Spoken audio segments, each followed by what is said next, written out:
So, John, Yeah. you mentioned the other day that there's like some debate going on the internet as to whether kobolds are like lizard men or dog men. Yeah. Well, obviously, I don't follow any of that so that I can be like objective when we do stuff for this channel. Okay. But why don't we fish out the books? Because I don't remember them being dog men at all. But maybe that's because I only got in on the later editions. Yeah, let's do that. This is Red Dice Diaries. I'm John. This is Hannah. Hi. And today we're going to talk about kobolds, dog men or lizard men. The people want to know. But first of all, let's cue the music.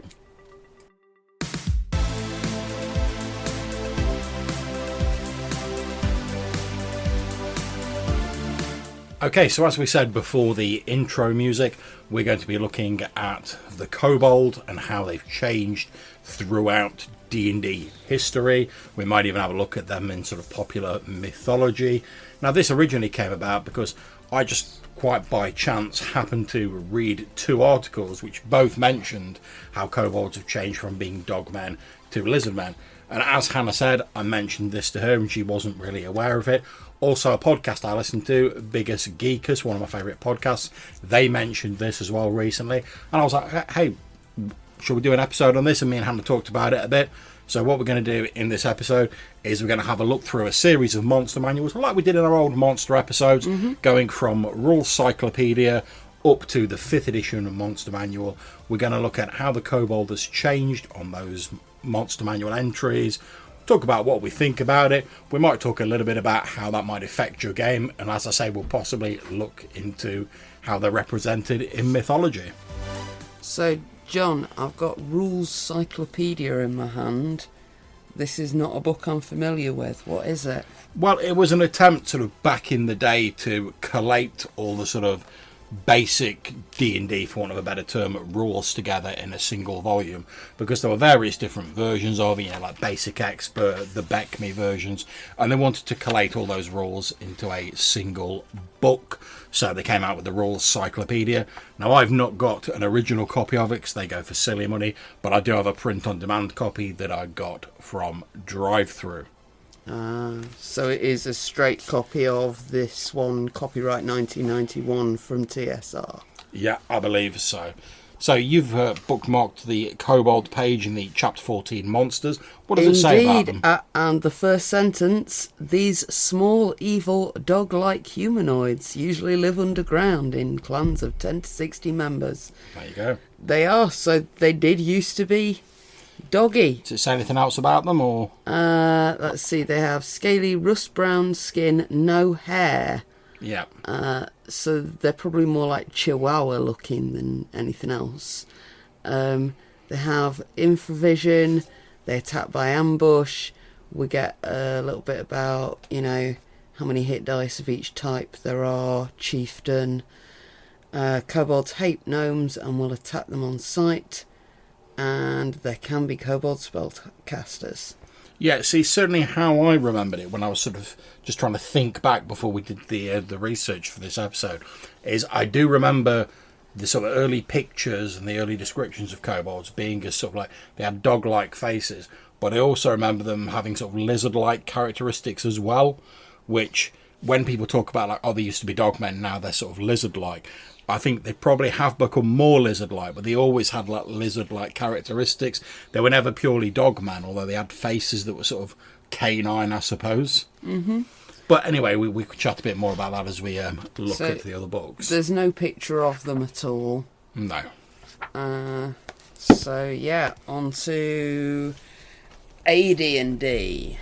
Yep, so I'm looking at my AD&D First Edition Orange Spine Monster Manual here for kobolds, and we get a black and white picture in here showing a small figure carrying a sword and a dagger, wearing like a sort of leather jerkin. It's got obviously scaly skin, but does have like a dog-like face with pointy ears and a little horn. Is that scaly skin or is it chainmail? Well, given that it has armour class 7, it's definitely not chainmail. But when you look here, like, round his knees, that's definitely chain skirts. That's true, but if you look at the actual legs going down to the feet, there is also scaling on them as well. But I think you could debate it, and obviously you could interpret it any way you want based on that picture. So what we get here is they've got a small amount of hit points, 1 to 4 each. They're tribal, they have war bands, stronger tribes rule weaker ones. They're normally found in dank, dark places such as forests, subterranean settings. They hate sunlight, they've got improvision. For every 40 kobolds encountered, there'll be a leader and 2 guards with slightly higher stats. We get a bit about how a typical force of kobolds is equipped. And we are told that they hate most other life, delighting in killing and torture, in particular creatures such as brownies, pixies, sprites and gnomes, which is an expansion on what we had in the Rules Cyclopedia. They war continually with the latter and attack them on sight, so they still hate gnomes. We're told in the description that the hide of kobolds runs from very dark rusty brown to a rusty black. They have no hair, their eyes are reddish and their small horns are tanned to white. They favour red or orange garb and they can live up for 135 years. So that's the first mention of horns for them as well. Yes, it is. Well, it certainly seems to be in the books that we've looked at. So you've now got the AD&D 2nd edition monster manual there. So does that have any differences to the 1st edition? Not massively that I can see. At least not in the stat block. Okay. The ecology block just points out that kobolds are easy prey for other monsters, and that's probably why they're so nasty. Right, because they're being picked on effectively. Then we've got this bit about the Erd, who are flying kobolds, from what I can see. Yeah, they're as is often the case in like AD&D 2nd edition, you often get like a variant version of a creature, and the Erd would seem to be like bat-winged kobolds, which maybe that led to them being looked on as a bit more draconic later on. You never know. I mean, the picture this time does look more lizardy. I mean, look at that tail. Although it's kind of ratty as well. Yeah, and I was going to say, to mention the art, this is done by Tony DiTerlazzi, yeah, who did an awful lot of the Planescape art. It's got that sort of watercolour vibe to it, hasn't it? And I would say this one, like I say, looks more rat-like or more like dog-like. You certainly can't see the scales on the skin there. And I think certainly for many people whose main first experience of D&D was this monster manual, certainly I know mine was, maybe they saw this picture and the sort of dog-like mention got sort of like built up in their mind, and that sort of overtook the whole like scaly thing. I mean, it does say that they have scaly hides. Something else worth noting, though, is that their language sounds like small dogs yapping in this edition. I believe later on, and we'll be able to verify this when we get to those books, they are described as speaking Draconic, but in a sort of weird, like, yappy voice. This says they speak their own language, and some also speak Orc and Goblin. Yeah, and we should probably point out here that sort of, as you can hear, our cat's eager to chip in, but we'll soldier on. As I should probably point out, in the very earliest days of D&D, like when it was sort of moving on from chainmail, kobolds didn't even have their own sort of stat block. They were just sort of like a weaker version of goblins, so that might explain why they've got the goblin language, but they became their own thing sort of later on, and certainly by Rules Cyclopedia, they'd become an entirely separate species. So, John, here's the 3.5 manual. Yeah, and if we flick to the page that's got kobolds on it, I can see here that the depiction, the artwork, looks much more reptilian. We have this small sort of lizardy, greeny, brown looking creature holding a spear. We're also told that their subtype is small humanoid reptilian, so again they're leaning more into that. We're told they're about the size of a gnome or halfling. They have a scaly hide, a naked tail like that of a rat, but it does say they have a dog-like head with two small horns, although the artwork definitely looks a lot less dog-like in terms of the face. Oh, yeah. It's got a bit of a snout still, but it looks more lizardy. We're told they're short reptilian humanoids with cowardly and sadistic tendencies. Pretty much the description is the same as previous. They still supposedly have this like dog-like head, but they are described as very reptilian in other regards. They like to attack with overwhelming odds, at least 2 to 1, or trickery. They're sensitive to light. They live in dark places. They're good miners and often live in the mines they're developing, so that seems to be like a link back to the sort of original mythological basis of the kobold, which is sort of mining spirits and sort of like dwarves and stuff like that, if I remember correctly.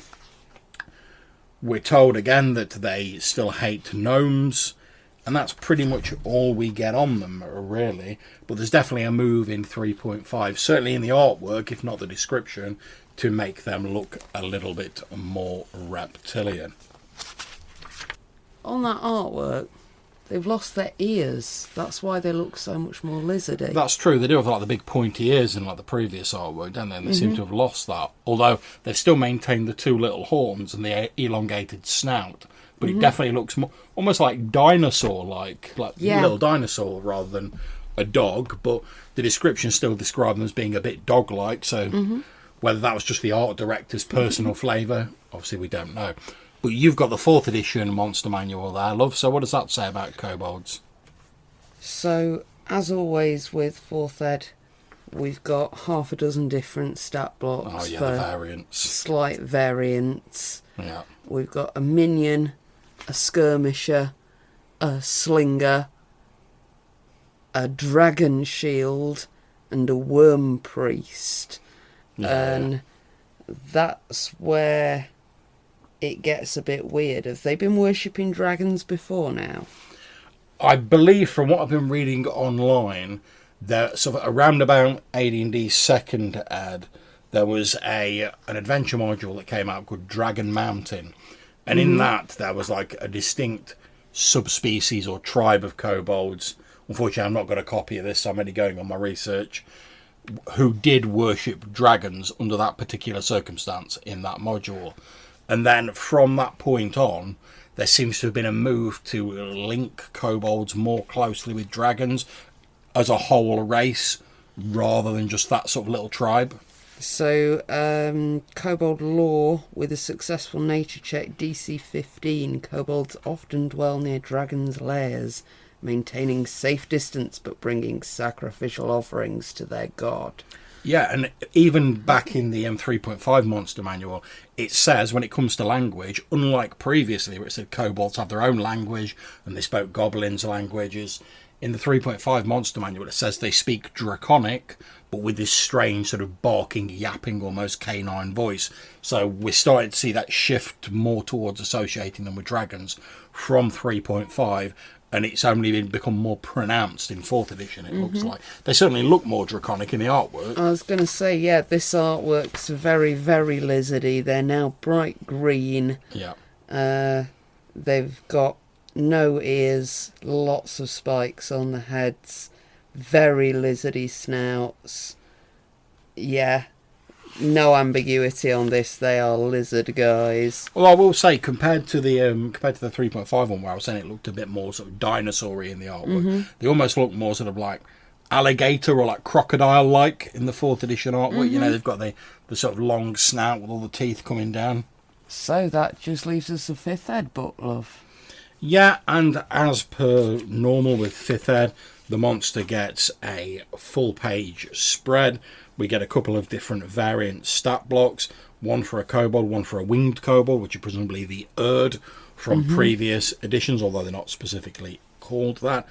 We're told they're egg-laying creatures, so again, I believe they always laid eggs, but again, it specifically pushes it forward here, so making those reptilian characteristics come to the fore.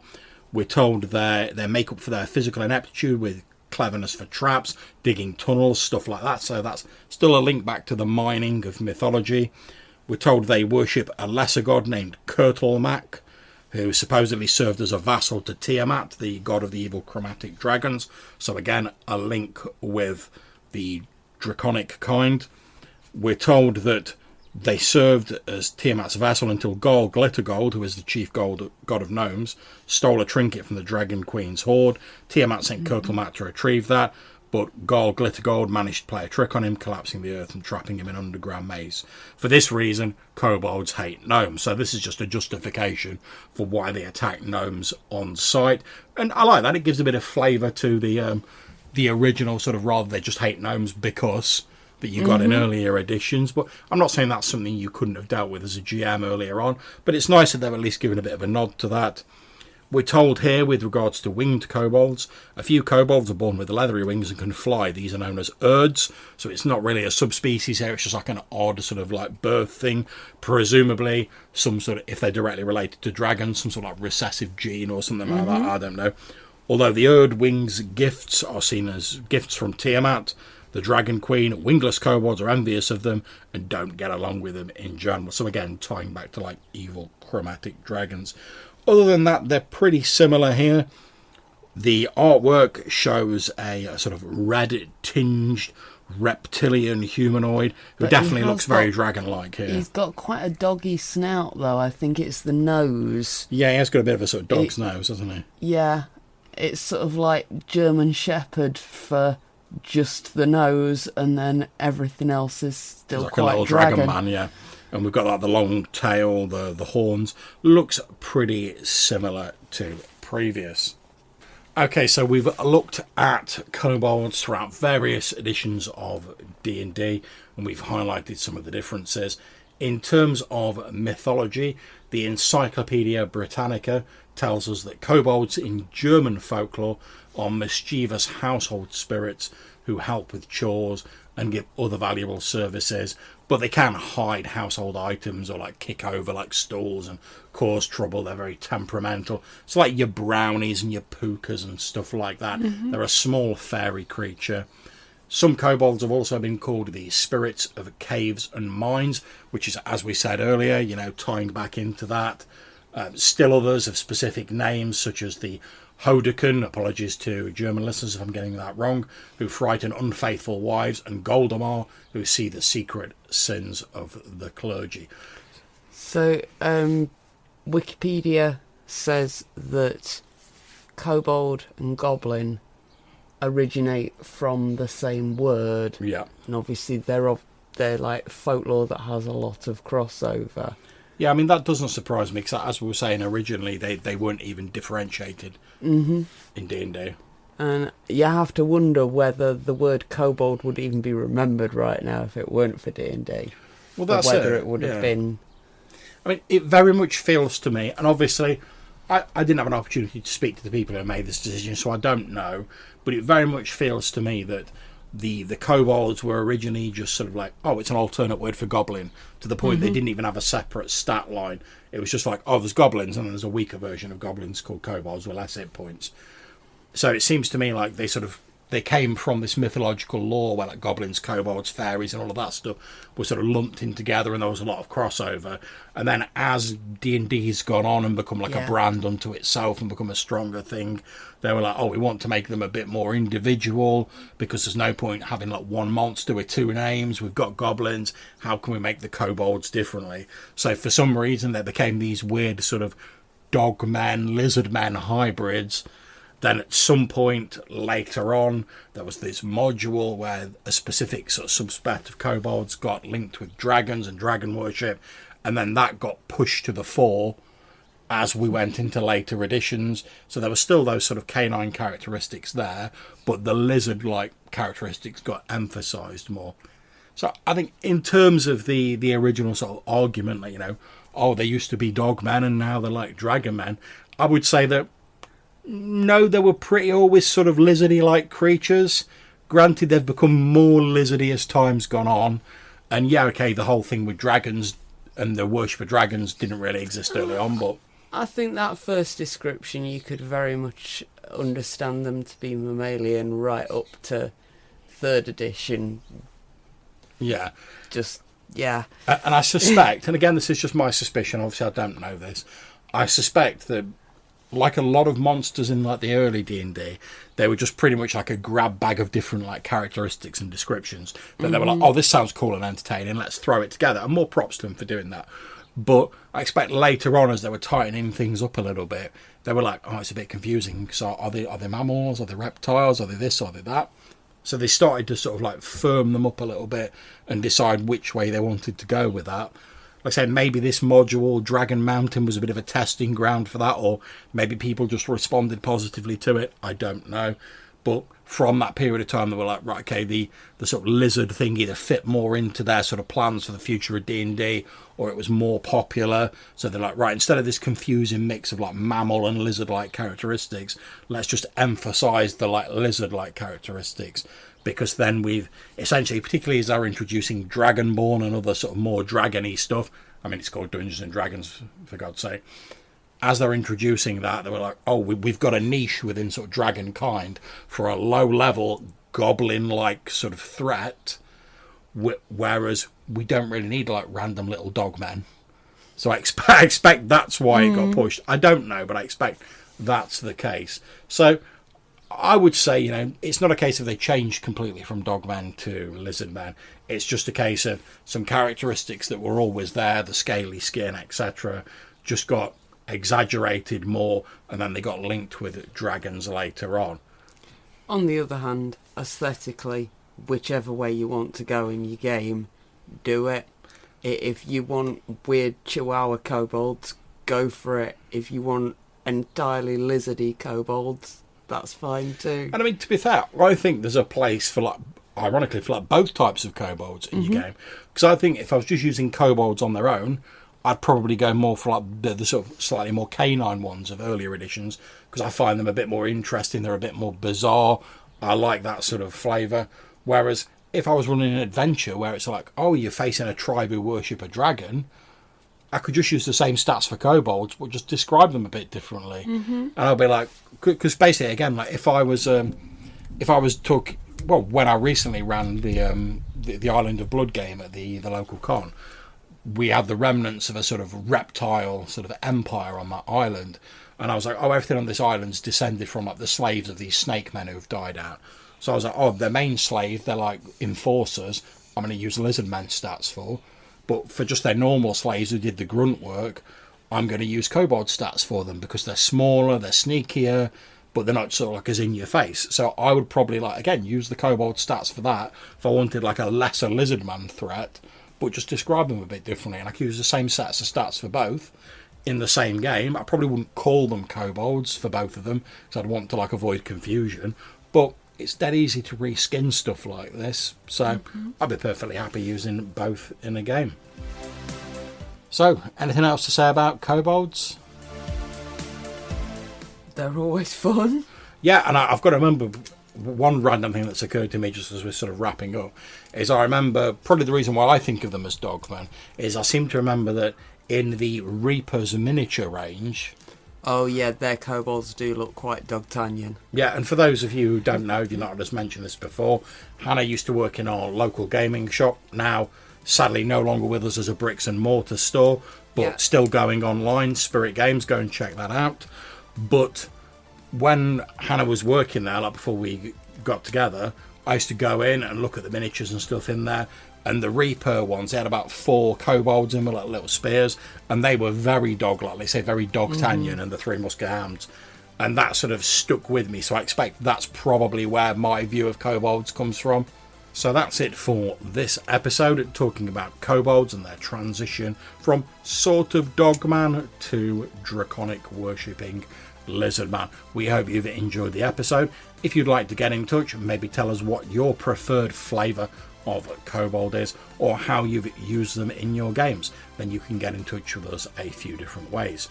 You can leave us a voicemail message using SpeakPipe or Anchor, there'll be a link in the description of this show, or you can send us an email message to rddrpgpodcast@gmail.com. So until we see you again, take care, stay safe, and whatever game you're playing, have fun. Bye.